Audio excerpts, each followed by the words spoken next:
Hi friends, good evening. Knowledge today topic వచ్చేసి 9th class physical features of India mind map physical features part 1గా నేను video upload చేస్తున్నాను.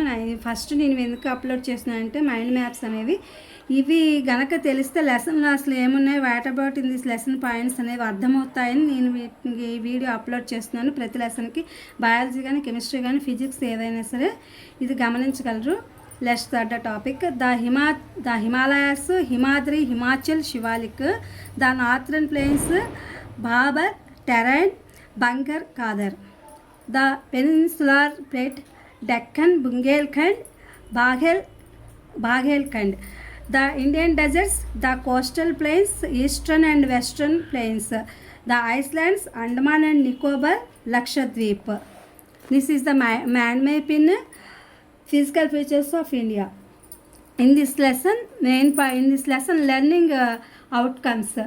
Recognizing the physical features of India, compare the physical features of surroundings with Indian physical features, appreciate the northern plains as the greenery of the country, the plateau as the storehouse of minerals, compare and differentiate the western and eastern coastal plains, appreciate the great Indian deserts and islands, understand the sensitive in the lifestyle of the people living there.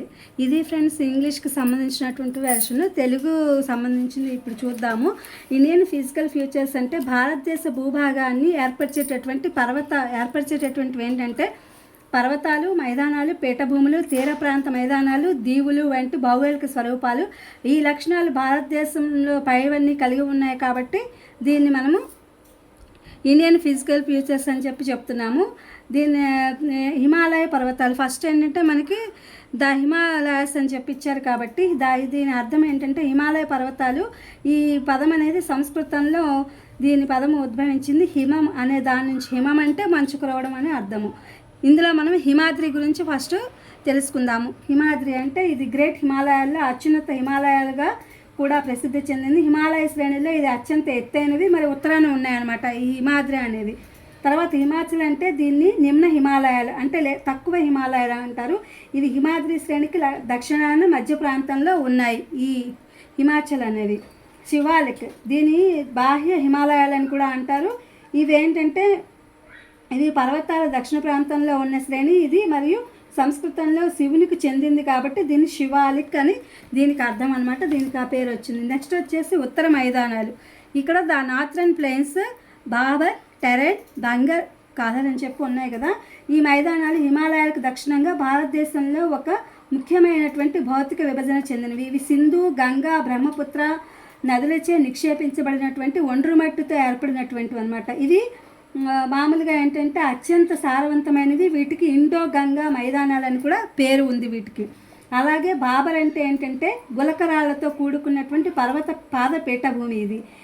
Terrain అంటే చిత్తడి నేలలతో లోతట్టు ప్రాంతము. బంగర్ అంటే ఏంటంటే పాద ఒండ్రుమట్టితో అంటే పాతదైనటువంటి ఒండ్రుమట్టితో కూడినటువంటి పాత వరద మైదానం అనమాట. ఖాదర్ అంటే ఇది చాలా సారవంతమైనటువంటి నేల, వ్యవసాయానికి చాలా అనుకూలమైనది అని అర్థము. తర్వాత ద పెనిన్సులర్ ప్లేట్ అంటే డెక్కన్ బుందేల్ఖండ్ అంటే ఇది ద్వీపకల్ప పీఠభూమి.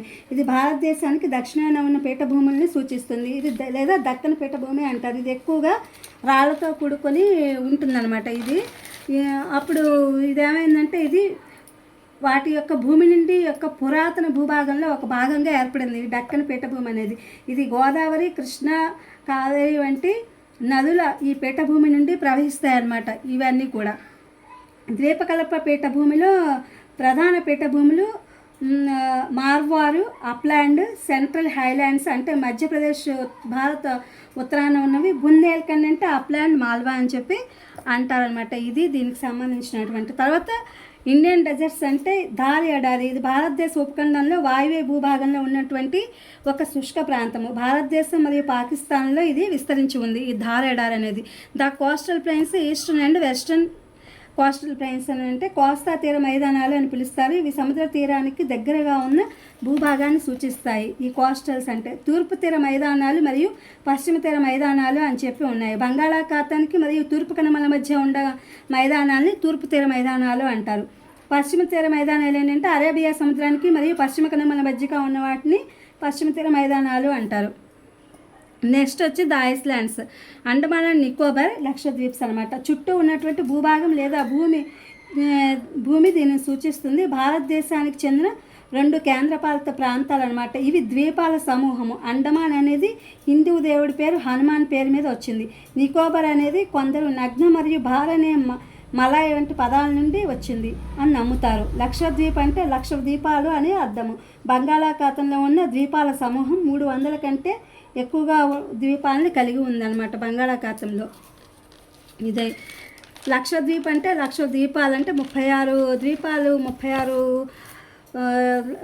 ద్వీపాలతో కూడుకున్న ఉన్న ఒక ద్వీప సమూహం కాబట్టి దీనికి లక్షద్వీప్ అని చెప్పి పేరు వచ్చింది. నెక్స్ట్ వచ్చేసి మనము లెర్నింగ్ అవుట్కమ్స్ చూస్తున్నాం కదా. ఇదేంటంటే భారతదేశం ఒక భౌతిక లక్షణం. Recognizing the physical features of India అంటే భారతదేశం భౌతిక లక్షణాలను గుర్తించడం అనమాట.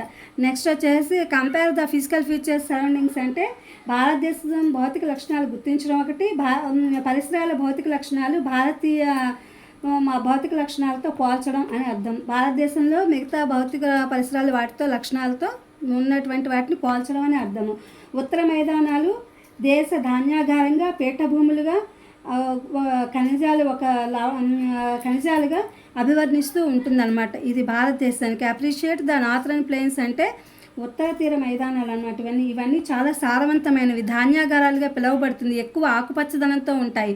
అందుకని చెప్పి వీటిని అలాగే బాగా ఖనిజ లవణాలు అవన్నీ ఎక్కువగా ఉంది. అందుకని చెప్పి దీన్ని ఒక గృహంగా మన భారతదేశంలో పోలుస్తారు. Compare and differentiates the western and eastern coastal అంటే తూర్పు తీర మైదానం బంగాళాఖాతానికి తూర్పు కనుమల్లో విస్తరించి ఉంది.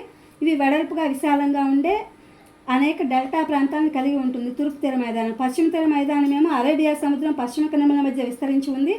ఇది తక్కువ డెల్టాని కలిగి ఉంటుంది, కాకపోతే ఓడరేవులకు అనుకూలంగా ఉంటుంది ఈ పశ్చిమ తీర మైదానం. అలాగే ఎడారులు మరియు ద్వీపాలు అక్కడ నివసించే ప్రజల జీవన శైలిలో సున్నితత్వాన్ని అర్థం చేసుకోవడం అనేది appreciate the great Indian deserts and islands, understand the sensitive in the life style of the people living there. ఇది ఫ్రెండ్స్ సోషల్కి సంబంధించి ఫిజికల్ ఫీచర్స్ ఆఫ్ ఇండియా అనేది అసలు ఇది మీకు ఉపయోగపడుతుంది. 9th క్లాస్ వాళ్ళకి FA2కి సంబంధించి సిలబస్ ఈ వీడియో అప్లోడ్ చేస్తున్నా. Please my channel like, share, subscribe and comment. Thank you for watching. Thank you for our support.